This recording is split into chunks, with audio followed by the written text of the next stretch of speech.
At the end of 3 hours of emotional, inspirational, and fun-filled conversation, Catherine Gallant and I reached the 10-question portions of our 64 and More interview. As she had throughout our Q&A, Catherine delivered searingly honest answers that moved us both to tears and laughter, and continued to validate the indomitable spirit of this remarkable woman. Who is most important to you? Sam, my nephew, who I'm helping raise. I mean, my husband is ultimately most important, but I took on a serious responsibility to help finish his raising him and get him into adulthood, and it is job one for me. What is most valuable to you? My sense of humor. Definitely my sense of humor. Can you remember times when it allowed you to survive? Every day. I still tell people who ask, how did you lose your leg? And I say, it was bitten off by an alligator, or sharks, or, I mean, I'm a smart ass. I like being a smart ass. It's gotten me through a lot of stuff. What makes you happiest, no matter when it happens or where or how, it just makes you happy? I love being with my husband, Peter. I just love him. I think he's the best. I think he's funny. I think he's stupid and goofy and annoying and handsome and unpredictable. I love being with him even when it's awful. You know, I'd rather be with him than anybody. But what makes me absolute happiest, and he knows this, I always tell him he's my favorite human. But what makes me happiest is going really, really fast with my horses. What do you enjoy doing the most? Going really fast. With your horses? With my horses. Okay. What's your biggest life fear, and how have you or do you overcome it? To not loved enough, you know. To not have loved or be enough. loved? To not have loved. We all hold back. You know, I'm sure I've held back. That I'll hold back as little as possible. Not fear of death? No. But you fight hard to avoid it? I have fought hard to avoid it, but I actually think when it's time, I'll know it. And you'll stop fighting? I'm not afraid of it. I'm really not afraid of it. I'm not a religious person. I don't have any religion, any belief.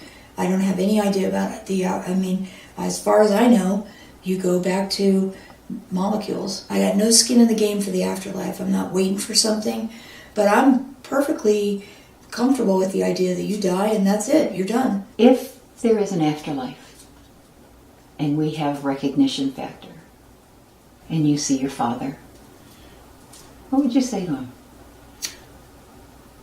I would just say how sorry I was for the pain he must have suffered. And I'll also thank him. He was sick and he was probably getting sicker. And it would have been really hard. To live with them, to have life with them. Is it important for you to spend time with other people, or is being by yourself more important? I would say ultimately being by myself is how I'm able to spend time with other people. So I love people, and sometimes I get energized by people, but sometimes I get tired. And I like to go away and process. So my ultimate goal is to find time by myself. Do you live a lot of your life inside your head? Oh, yeah. I think about things a lot. How do you define quality of life? Boy, that's kind of a moving target, right, as you get older? It would be hard for me. Now, this is an important distinction. Being independent, which doesn't mean not being disabled, but having some degree of independence. I now know that to be healthy, we're all interdependent, and I understand that. But some degree of independence would be important to me. Now, that can look at like different things to different people and at different times of life. But I know no matter how disabled I've been or how sick I've been, I've always found something that is mine that I can do independently. I always look for something, even if it's, I brushed my own teeth today or, whatever. But there'll always have to be some level of independence for me. This idea of agency is very important. Am I a participant in my own life? That it's about that. Do you consider what society terms as important in your life? Or do you tend to march to your own drummer? I think mostly I tend to march to my own drummer about a lot of things. Some of the things I ascribe to. I follow traffic laws. those kinds of things. But a lot of it, I don't care about. And as I get older, I care about a lot less of it. What is your lifetime dream? Well, one dream is to win the World Championship. But really, you've sort of done this. This really is my lifetime dream. I don't know how it's going to happen. I want a vintage Airstream, a beautiful vintage Airstream. I've always wanted to not have a home. I've always wanted to travel and just drive around and see things. And so my dream is to just sell the house and sell the stuff and live nowhere. Do you think you'll do it? Well, I really want to do it.